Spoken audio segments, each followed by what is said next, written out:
editing, Melanie here. So before we get started with this week's podcast, I would like to apologize for the audio quality of my voice in this episode. I couldn't find my normal headphones that I normally record with, and I thought it would be okay, and yeah, it really was not. So if you could please bear with the audio quality for this episode, we would appreciate it. But otherwise, let's get on with the show.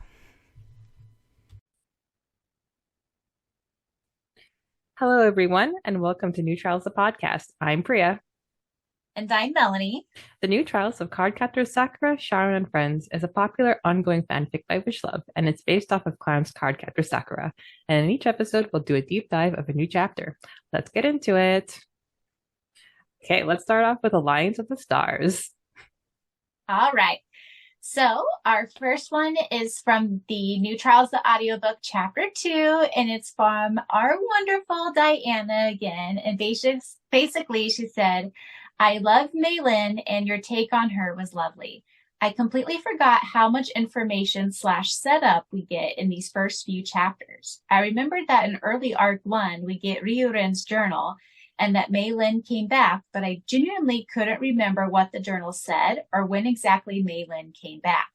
I did remember it being burnt, but that might be because we find out in Arc 4 how it ended up back in Hong Kong. I also completely forgot about the first Eron versus Syaoran football / soccer match. I cracked up at Syaoran's words of wisdom. That totally felt like something that would happen in an anime. Arcs 1 and 2 have a lot of anime-ish moments that I adore. Thank you for sharing. Oh, that's great, Diana. Always love your take on, your reviews and stuff. I just love it. Love it, love it, love it. It really is like you're the third host. Yes. I can't wait for you to answer third host questions when we get there at the end of Arc 2. I think she's slowly on her way answering it on her own. Diana, That's keep true. on going. That's true. We'll have to do a compilation or something.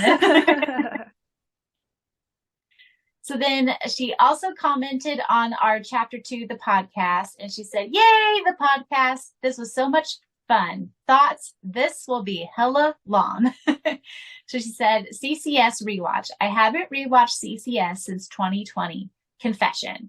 I've only ever watched the complete show in the Latin American dub. Sure, I've watched a few episodes here and there in Japanese, as well as the movies, but there's something about the voices in Spanish that seem more soothing to me.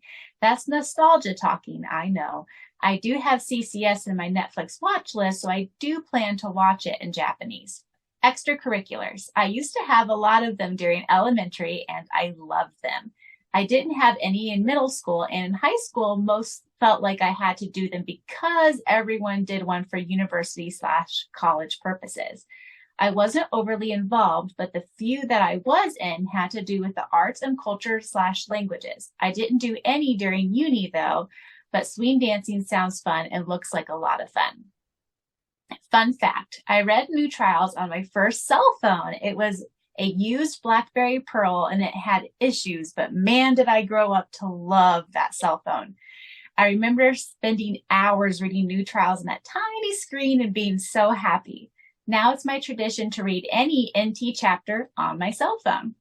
Like you, I love Maylin and her arc in New Trials. She's a character that grew on me as CCS progressed, and I'm really happy that Wish-chan has done her justice.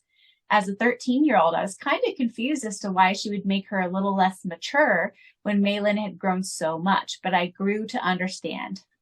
I'm always up for a Maylin scene because who doesn't love her spunk? I knew you wouldn't miss the small foreshadow regarding the emotions and potentially the plague. I haven't reread Arc 4 in a while, but I remember in like 2 instances that Reiji, Ryota's twin brother, and the twins' uncle helped out with the sealing of the plague. Nadesco and Ryuren sealed most of it, but Reiji passed away a little earlier because he already had weak health, and I doubt the Dark Ones were very happy at his betrayal. We don't know much about the guy, but the little bit that's been mentioned makes me like him and pity him. By the way, I know you probably got your answer, but Ryuren's journal finds its way back to Hong Kong because Ryota did so after Sakura made a deal with him. The curse of the Great Five, or should I say curses, the main one seems to be that no Lee and Anya can be together. But I would argue that the main curse is making sure no one has a happy ending should they fall in love with someone from one of the five families.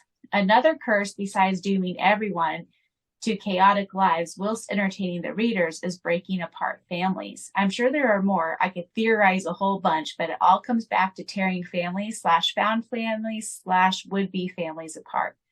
Lastly, the umbrella made its first cameo. I totally forgot that it appeared in Arc 2. Thank you for sharing. You are awesome. Looking forward to the next podcast. There's, her response in general just takes me back to those Yahoo group days when everyone would leave like really, really like paragraphs worth of theories and thoughts and opinions. Yes. Yeah. I actually like dipped in today because there was like some chatter about Risa being the original Dark One instead of like her brother, but I just went in just to see, let's see if I can just take a snippet and add it to our podcast. But then it's like pages and pages of text, and it's like, I guess that's just gonna stay there. We love to theorize, and I have my own CCS confession. I actually haven't watched it since I read New Trials. Oh man. So the first time I watched CCS was literally the guy who had a crush on me, the one who wrote the letter to me in college saying that he had special feelings for me. And I'm like, not in that place. Anyway, he would woo me with burned episodes of CCS, and he'd put them on CDs and he'd give them to me. So that's how I watched Captor Sakura, because he ripped the episodes from LimeWire or whatever, burned them on CDs, and then he gave them to me, and that's how I got to watch CCS. It is cracking up that he tried to woo you by giving you burned CDs of CCS. Oh my god, that's hilarious. Girl, he even read my fan fiction and left reviews. Boy was thirsty.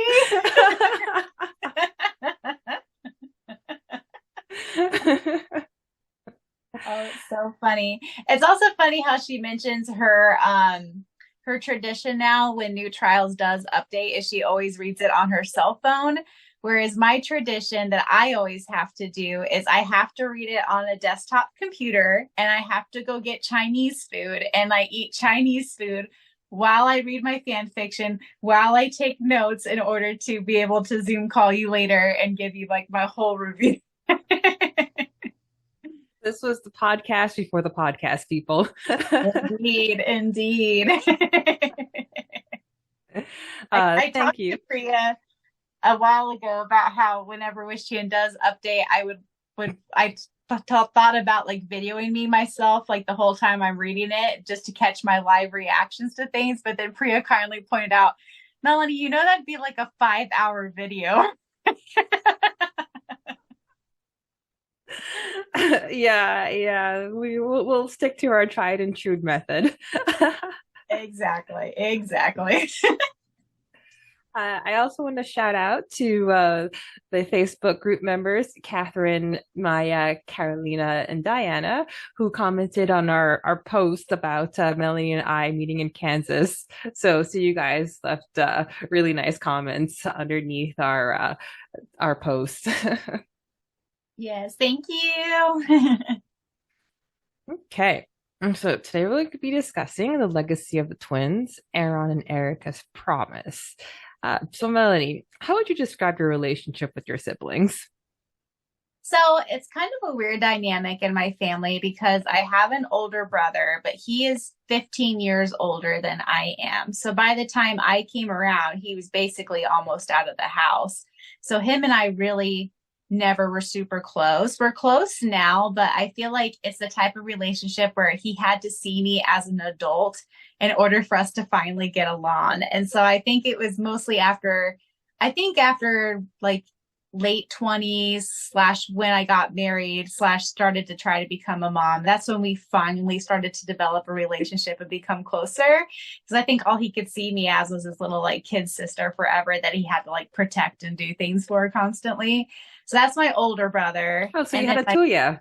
Yes, exactly. I have many stories about him acting like Toya. Like one time, like the infamous one is he was always mean to all my previous boyfriends that he would ever meet. I would always warn them, like, oh, my brother, he's going to say and do stuff to you, blah, blah, blah. Like one boyfriend during a choir concert, he came to watch me and my brother went like to his neck to him, like thinking like, I'm going to get you. And he would always threaten them. And so when Pete was meeting him for the first time, we were driving to my mom's house, and the whole drive there, I was like, okay, my brother's going to say all this stuff to like scare you. He's going to try to intimidate you. Just ignore him. Just ignore him. And so Pete meets my brother. They exchange greetings. And then my brother says something like, oh, I need to go get my ankle monitor off, like saying he's in prison, trying to scare Pete. But then Pete goes, oh, you mean this ankle bracelet? Like pointing to his wedding ring. And so Pete literally makes one joke about marriage, and then my brother has loved him now for like 15 years, and now they're like buddies. I love that. That's my older brother. And then I have a younger brother, Matthew. We're only like a year and a half, 2 years apart, and we're super close. Like we're the best of friends. I talk to him every day, and yeah, he's the best. How about you? So I'm the eldest of three. I have two younger brothers. Jai is 3 years younger than me, and Sunil is 3 years younger than, him. So basically 6 years younger than me. So Jai was a very moody child, and then he was like a moody teenager. So he was like really one who like kept himself, and like he was like independent, did his own thing, even though we all like, lived under the same roof. And then like Sunil and me, we'd be like pretty close. But then as we got older, Jai got out of his moody adolescent, teenage, whatever phase. And so now we just talk to each other like normal human beings. Aww. So we have family dinner once a month at my parents' place. So we get to like check in with each other then. And it's very casual, very nice. Every time a cousin is in town, then like as a Montreal cousin, we'll like make the effort of getting together and whatnot. But it's cool. I love that. Okay, so let's get into discussing the chapter. Now, we're discussing the legacy of the twins, Eron and Erika's promise. Though this chapter is listed as chapter 32, the third chapter of the summer timeline adventure, it clearly takes place between chapters 26 and 27, while Sakura and Syaoran were struggling to get us to school on time, and it's clear that by now Millen was already out of the picture. And that's why I lovingly dub it as chapter 26.5. This chapter was released on June 21st, 2001. The word count. Oh, Melanie's excited. Because today's June 21st. Oh my God, it's true. That's funny. Yes, we're recording this way out of order since we've got this wonderful head start, but a peek behind the curtain. Today's June 21st, and we're going to be discussing a chapter that was released on June 21st, 2001. So that's a good whopping 22 years ago. That's fun. Oh my God, that's amazing. The first day of summer. So the word count is 5,697 words. Everyone is in the 9th grade, and this chapter, I'm going to guess, takes place in May. So time for the summary. Eron watched Syaoran and Sakura burst into class at the last second, as they always did now that they lived together. He didn't want to admit that Sakura's smile for him made his heart skip a beat. At school, he noticed that he and Erika didn't have a group of friends, but Erika told him that they didn't need anyone else. They looked at one another where they saw each other's gem-like rock necklace and pigeon blood ruby red earring. Eron thought back on how they became cold and distrusting.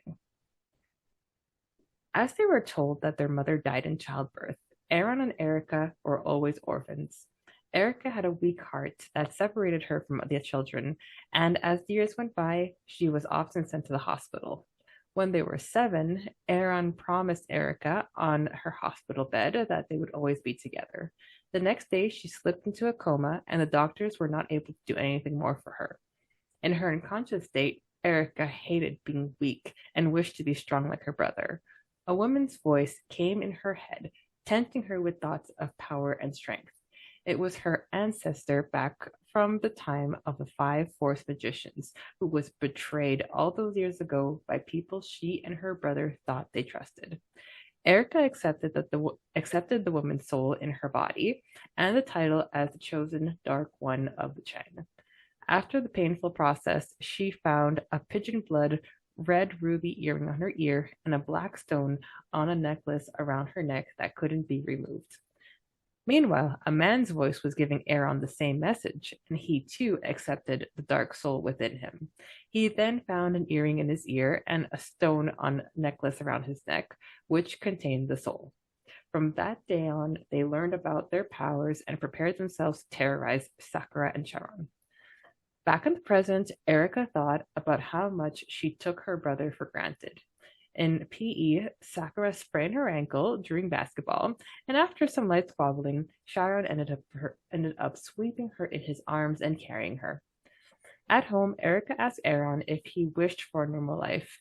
He told her that he would never break his promise, and the two of them were always going to be together. They had one another, and they knew they were special, but it could still be lonely. So let's begin. Now, when this chapter opened, I really liked that niggling of self-doubt that the twins asking themselves why they were tormenting Sakura and Syaoran. And I think this is like the tiny kernel that's eventually going to bring Eron to the light side.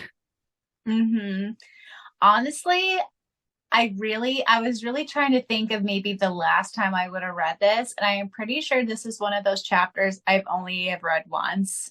Because usually when I do my rereads, I tend to skip it.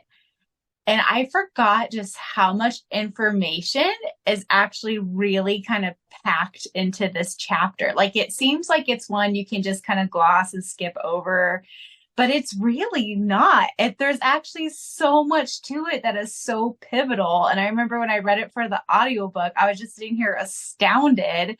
And I was like, how have I always skipped over this? Like, there's so much to this chapter. But yeah, I love the fact that this is really kind of the stepping stone for going into what's going to be happening with the twins. And I feel like it's also kind of Wish-chan kind of pivoting from the I'll get you my pretty and your little dog too villains to kind of more of like the gray villains and giving them more of a backstory and that type of thing.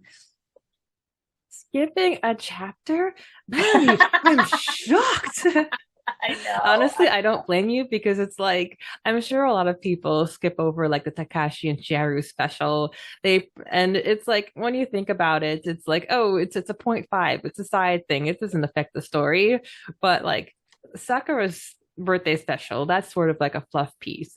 But Syaoran's birthday special, that's like a lot deeper when we eventually get to that. So these side pieces are not to be taken for granted. For sure. I've definitely learned my lesson now after doing this audiobook for this. I was like, oh, wow, okay, we'll never skip over again. So Terada Sensei asking SNS if they found each other more interesting than the lesson had me melting and laughing. It's too funny. And it's a shame that we have so much fluff, like so much SNS fluff for a chapter that has nothing to do with them. That's what I was going to mention too. There's so many really cute moments between them in this tiny little chapter. And it's, but it's so cute, even though it's such a small chapter that, like you said, doesn't even focus on them, but it's so good. Seriously, read the chapter for the SNS fluff. That's all I have to say. So Eron lecturing Erika about treating boys like disposable means to an end. Like, that was funny at first, but I think that's when it really hit me about like, okay, Erika's making frivolous connections, but we have yet to see Eron be close to anyone other than his sister. Like maybe Sakura because they did go to the movies, but and in this chapter is definitely going to delve into how like no, we're alone in this. It's you and me and nothing else. But I think it was that scene where Erika's just like treating boys like I don't know. Oh, I dated this guy because he helped me with my homework, and now that my essay is like my thing is finished, I don't need him anymore. At least Erika's talking to people, but Eron is like a real lone wolf. That's true. That's so true. I never really thought of it that way, but yeah, you're 100% correct. So the twins' backstory is so sad. Like imagine being orphans from like ever since you were babies. And it's nice to know that they were never split up.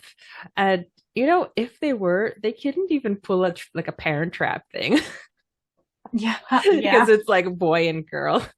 Yeah. But that did get me thinking, like, what would happen if they didn't split up? I mean, like, sorry, what happened if they did split up? Like if they were at the orphanage and then one person took Eron and one person took Erika.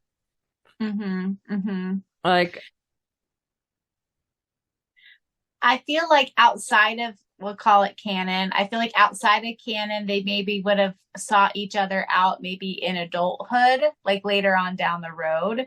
But I feel like if we're talking in canon, I would think that the Dark Ones would have eventually made them come together anyways, is my thought process. oh, that's interesting because I was thinking like apart the Dark Ones wouldn't have what they needed to like be reborn again because there is two parts to the Dark Ones. And I was Mhm. thinking, oh, Aaron would most likely get adopted and would have a normal childhood, but Erica's heart would not have lasted. Like Mhm. if the Dark Ones didn't step in, I really think she would have died. Yeah. Oh, 100% she would have died. And I was trying to figure out, me being my medical person, I was trying to figure out maybe like what her heart condition was and like what it was like causing. And yeah, I really think she was meant to die on that hospital bed. And so it really makes me scared that whenever she does kick out the Dark One, which just kind of theorizing that might happen in the future, I wonder what's going to happen to Erika. Like, is she going to pass away? Because maybe this person's the only thing keeping her alive.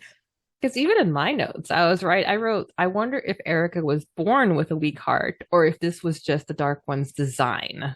Mm-hmm. So Mm-hmm. like before Oh, yeah. So it's like what if the Dark Ones did it on purpose and like had a way of giving her this weak heart so that when the time would come, they had an in because mm-hmm. Erica and Eron were in such a vulnerable place. It's like, of course they were gonna, yes, possess me, please, please, please. Like, what do I need to do? Mm-hmm. But it's kind of a thing too with the twins that one always has to be the weaker twin and one's the stronger twin, like Reiji and Ryota. Reiji was like the sick twin, Ryota was like the a-hole. I do not like it.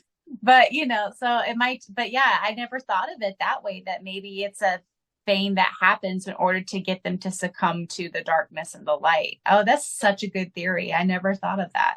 Yeah, I don't know if anybody's ever talked about it either because it just like popped into me when I was listening to your audiobook. Mm-hmm. Interesting.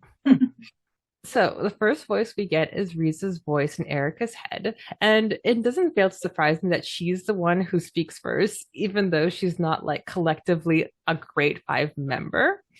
But then this is what reminded me of it's like, oh yes, in the Yahoo group, we had this really big discussion about, oh, what if Riza was the Chang Dark one and her brother's name, Ryuchi. Ryuchi was is not as powerful and he's just doing her bidding. And I was ready to pull up some quotes, but no, it's pages and pages and pages of text. So it's all there in the group's IO. Yeah, like, I just think this is so interesting because, like I said, I haven't read this since like the first time. And in my head now that we're like into arc 4, we know what happened with the Great Five. I feel like the picture that Wish Chan has painted Risa out to be does not match this voice that comes and talks to her here. And so my thought process is this actually Risa, Or is this like something dark and twisted just acting as Risa? Or has she always been the dark one this whole time? You know, so like it's like that's why I was so astounded as I read this, because I did not remember that at all, like at all. And I was just flabbergasted, and I was like, oh my God, is this really Risa? Like sweet little Risa that you know loved what's his face and then all of that, like yeah. Mm-hmm. And it's so interesting. Because even the voice that you choose for her, it's like mysterious, alluring, seductive, as if she's casting a spell, which, like, you know, she kind of is. But yeah, because the Risa that we know in the flashbacks, she's like meek, and she pines for Hayashi, and then when things don't work out with Shulin, he goes with her, and then she becomes blind, and I think he's got guilt. I don't remember the whole story, but then she's pregnant, and but then at the same time, it's like Hayashi, he steals a moment with Shulin, and then there's that like forbidden kiss, and lots and lots and lots of betrayal, guys.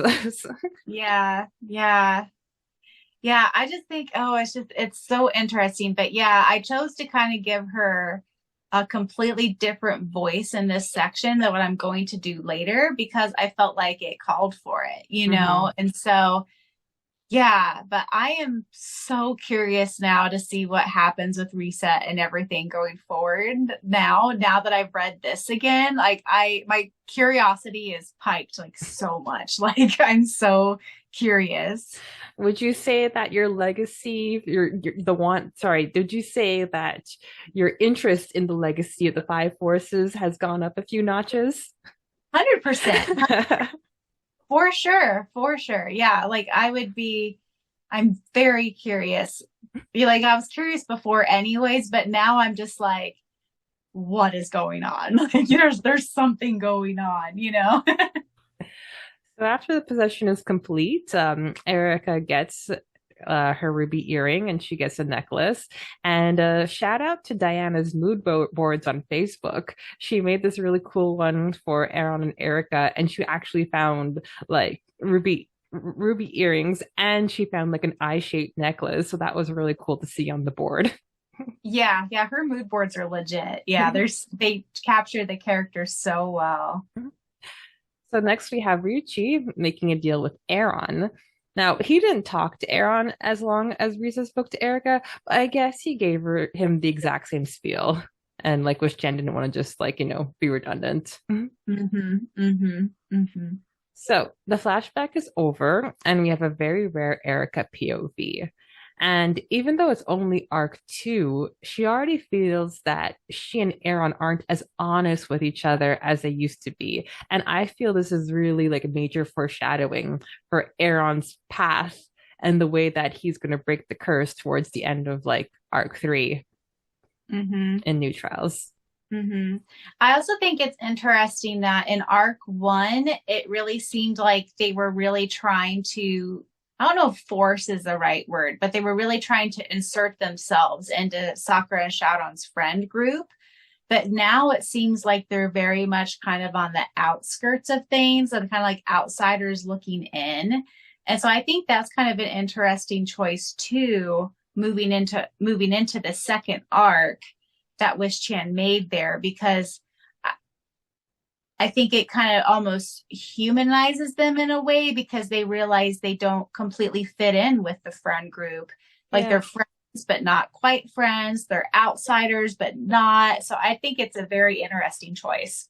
Yeah, that's true, because it's like, oh yes, you got invited to this New York trip. It's very important to be close to them. And now that's like, meh. Also, before we move on any further, I also wanted to say there was a nurse at the beginning of this flashback. Yes. And I had her call Eron and Erika, Aaron and Erika. I noticed. And I kind of made a little headcanon for her that she was a nun from America that came over to like do like a nursing internship there. I totally picked up on that. Not the whole backstory, but I did notice that their names were Eron and Erika all of a sudden. I don't know. I was like, I'll do something a little bit different. Why not? But there's this thing in theater called "There's no such thing as like a small part, just small actors." So I was like, I'll just give her like a little backstory just for this one little sentence. That's fun. That's fun. So we're in gym class. Sakura twists her ankle again. And I liked it because it's like Erika didn't even mean to make her fall. And she's like, oh, I didn't do this on purpose. I kind of feel bad. But Syaoran carrying Sakura was everything. So cute, especially when he eventually just scoops her up in his arms and carry her. Oh my God. Yes. So towards the end of the chapter, we have Erika asking Eron point blank about his feelings for Sakura, and he sidesteps the question. And I think this is a clear example of how they're not as honest with each other as they used to be. So my question for you is, if he would have been honest with her in that moment and would have been like, honestly, sis, I don't really know how I feel, but I know I'm drawn to her and I have some type of feelings for her. I wonder if he would have been honest with her in that moment, would it have changed some of the events in Arc 4 with their relationship? I think Erika would feel betrayed. Either way. Because to Erika, she's the number one girl. Like, remember how later on in the series we have like most important person and one true love, and your most important person is not necessarily your one true love, because I think we discussed this with like Kai, and like Meilin is his one true love, but at the end of the day, Miho is still his most important person. But like for Sakura and Syaoran, they're each other's like most important people and one true love, or so we hope. But I think this comes down to who's your most important person, who's your one true love. And Erika will always be Eron's most important person, but like the fact that she would have to share room in Eron's heart with somebody else, it's like she's too used to being number one, being the diva. So I think Eron knows his sister well enough to not put it in the mix. Yeah, makes sense. So there's a lot of symbolism that in the rose scene at the end, and I never thought about this before, but like I would think the rose represents twins, and when it was crushed, it was them at their weakest. But then when Eron uses magic to revive it and it becomes the strongest, it quickly became the loner of the bouquet. Indeed.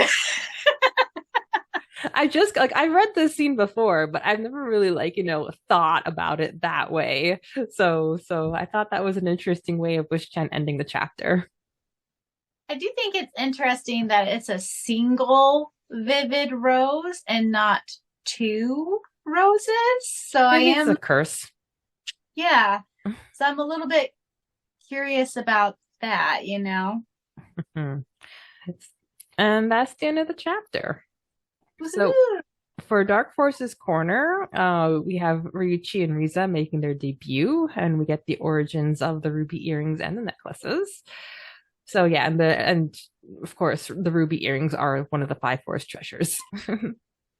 So for a fan art spotlight, I am so excited to present Twins by Yanin Poart, aka Christina. It's part of her Shades of Grey series.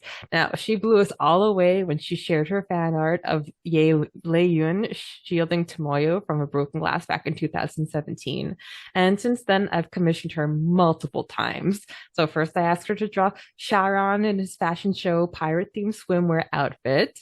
And then over the years, I had her draw pictures of my parents, my brothers, me, and most recently my boyfriend, our 3 pets.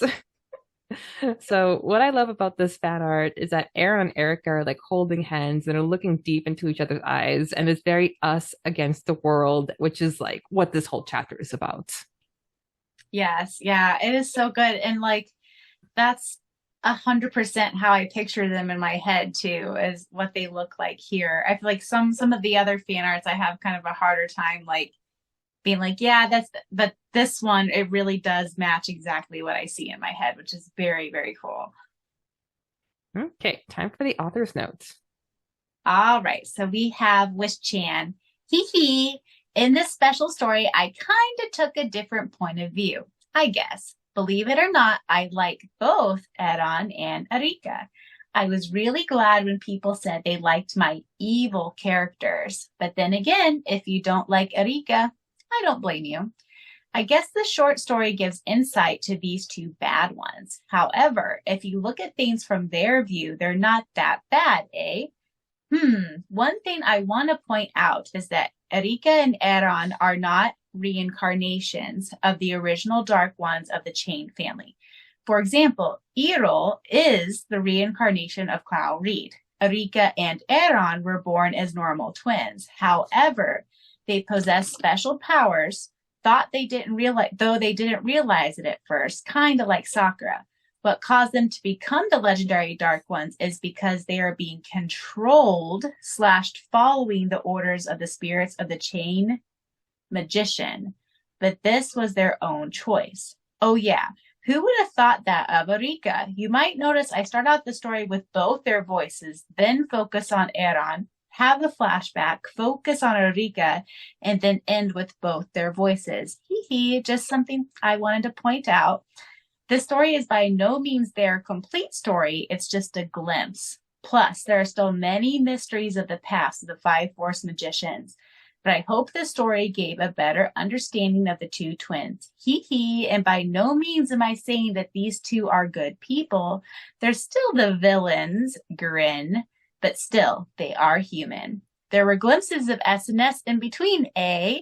I bet people always wondered what was going on in Eron and Erika's mind when they saw these two. And the story happened sometime in the summer when Sakura's still staying over at Syaoran's house. Yay. She's so proud of herself.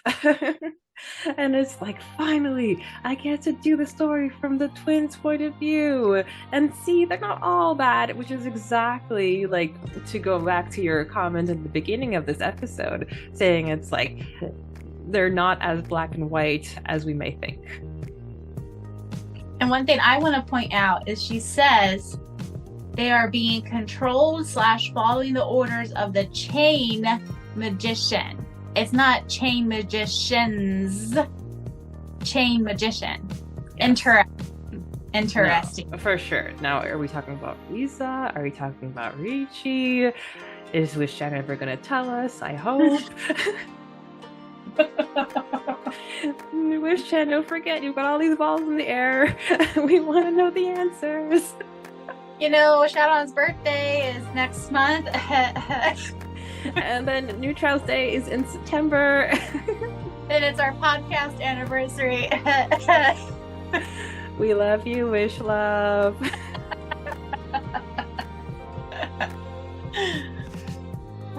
You've been listening to New Trials, the podcast, where it must rain for there to be a rainbow. You've been listening to New Trials, the podcast. Please be sure to check out the audiobook version of this fan fiction that you can find anywhere that you can find this podcast. Also, please be sure to check out the Facebook fan page for New Trials, where a big part of our discussions happen nowadays. And then please be sure to stick around next week when we discuss Chapter 27, Galloping Through a Thundercloud.